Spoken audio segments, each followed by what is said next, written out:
কসবা কাণ্ডে গতকাল কেন্দ্রের ফ্যাক্ট ফাইন্ডিং টিম বাংলায়, কি বলবেন? না, ফ্যাক্ট ফাইন্ডিং টিম যেটা বেঙ্গলে এসছে এটা কেন্দ্রের নয়। এই ফ্যাক্ট ফাইন্ডিং টিম হচ্ছে বিজেপির ফ্যাক্ট ফাইন্ডিং টিম। এরা শুধু বাংলায় বেশি বেশি করে আসে। এরা উত্তরপ্রদেশে যায় না, এরা মণিপুরে যায় না, এরা বিজেপি শাসিত রাজ্যে যায় না, এরা বাংলায় আসে। এরা বিজেপি এদেরকে পাঠায় যে বাংলাকে কলুষিত করার জন্য মূলত ফ্যাক্ট ফাইন্ডিং টিম বাংলায় উপস্থিত হয়। তো কসবা কাণ্ডে যে ঘটনা, নারকীয় ঘটনা, কোনো সুস্থ মানুষ এটাকে সমর্থন করবে না। এবং যে বা যারা এই কাণ্ডের সঙ্গে যুক্ত আছে তাদেরকে আমি তো বলবো ব্যক্তিগতভাবে, এখানে পয়েন্ট ব্ল্যাঙ্ক রেঞ্জে ইমিডিয়েট এদেরকে এখানে সর্বোচ্চ শাস্তি দেওয়া উচিত। তাই বলবো, আইনের পথে যেমন চলছে, আমি জানি না আইনের যারা বসে আছে মাথারা, তারা কি এই সমস্ত জিনিস দেখতে পায় না? বারংবার এরা ছাড় হয়ে যাচ্ছে কি করে? এই জন্য ছাড় হয়ে যাচ্ছে যে অপরাজিতা বিল আমাদের স্টেট গভর্নমেন্ট যেটা নিয়ে এসেছে সেটাকে এখনো পাস করেনি।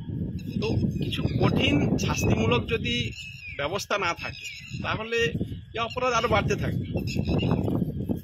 যে টিম ম্যাঙ্গো যে ঘটনা ঘটিয়েছে, এদের ক্যাপিটাল পানিশমেন্ট, সর্বোচ্চ শাস্তি দাবি করি।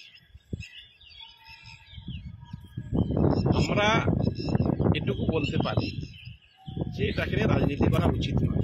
যেটা সোশ্যাল মিডিয়ারা প্রতিদিন বসে যাচ্ছে, যেটা বিরোধী রাজনৈতিক দলরা তারা এটাকে নিয়ে প্রোটেস্ট করছে, সব রকম জিনিস করছে, কিন্তু পুলিশের কাজ করছে।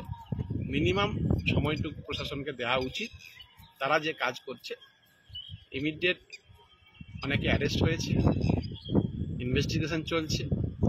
এই যে ফ্যাক্ট ফাইন্ডিং টিম এসে এটাকে আরো অন্যদিকে নিয়ে যাওয়ার চেষ্টা করছে, রাজনৈতিক রং লাগানোর চেষ্টা করছে, এটা অন্তত এই কাণ্ডে কখনোই শোভনীয় নয়।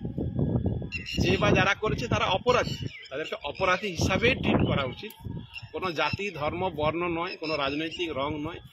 অপরাধী শুড বি ক্রিমিনাল, এই হিসাবে ট্রিট করা উচিত। কিন্তু এখানে তো অন্য জিনিস দেখছি, মিডিয়ারা বিভিন্ন ছবি প্রডিউস করছে, এই নেতার সঙ্গে ছবি, সে নেতার সঙ্গে ছবি। তো এরকম তো বহু ক্রিমিনালদের সঙ্গে বিজেপি লিডারদের ছবি আছে, সিপিএম লিডারদের ছবি আছে। তাহলে ছবি নিয়ে কিছু প্রমাণিত হয় না। প্রমাণিত তার এভিডেন্স, তার উপরে চলবে, আইন তার পথে চলবে। তো এদের এই হচ্ছে মোদ্দা কথা। এরা হচ্ছে আমাদের যে কোনো ঘটনা, বাংলায় যে কোনো ঘটনা ঘটবে, এরা হচ্ছে সেটাকে সরকারের ব্যর্থতা প্রমাণ করার জন্য উঠে পড়ে লাগছে। Fact finding team, social media, রকম অপবাদ দেওয়া, কালিমালিপ্ত করা, সব রকম প্রচেষ্টা করে।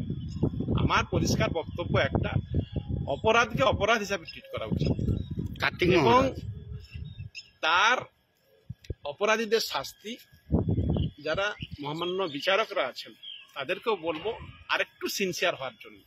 হয়তো বেশি বলে ফেলছি, হয়তো বলা উচিত নয়, কিন্তু তবুও বলবো যে মানুষের শেষ আস্থার জায়গা বিচারালয়, সেই জায়গা যদি ঠিক না হয়, বারংবার কেন এই অপরাধী ছাড় পাবে?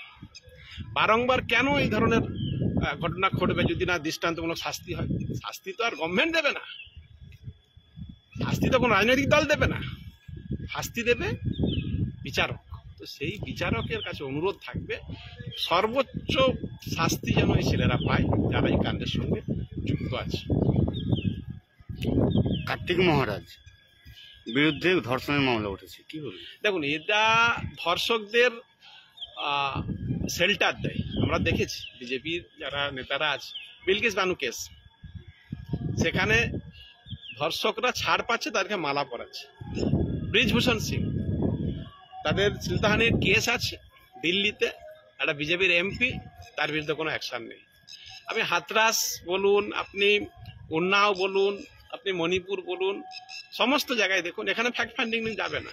এখানে বিজেপির চেটোয়াল মিডিয়ারা এগুলো দেখাবে না। বাংলায় কি করছে শুধু দেখাচ্ছে। বাংলায় মানুষ মমতা ব্যানার্জির প্রতি আস্থা রেখেছে, আগামীতেও রাখবে। ফলে যারা এই চক্রান্ত করার চেষ্টা করছে পারবে না। অপরাধকে অপরাধ হিসাবে ট্রিট করা উচিত, কারণ কোনো গভর্নমেন্ট, কোনো দল, কোনো অপরাধীকে এইভাবে বলে দেয় না যে তুমি অপরাধ করো। কোনো দিন কেউ এটাকে সমর্থন করবে না। যে ঘৃণিত, যে জঘন্য কাজ এরা করেছে, মানে ইমিডিয়েট তো এখনো এর শাস্তি আমি তো বলবো জনসমক্ষে হওয়া উচিত, ফাঁসি হওয়া উচিত জনসমক্ষে। রাস্তায় দাঁড় করিয়ে যদি বিচারক ফাঁসি দেয়, বলবো জনসমক্ষে ফাঁসি, যাকে একে দেখে আগামীতে যেন কেউ সাহস না পায় এই ধরনের কাজ করার, ঘৃণিত কাজ করার জন্য কোনো সাহস না দেখে। এই অপরাজিতা বিলটাকে ইমিডিয়েট পাস করানো উচিত এবং খুব দ্রুততার সহিত এর বিচার হওয়া উচিত, এটাই দাবি করছি। ছাদ মানে আমাদের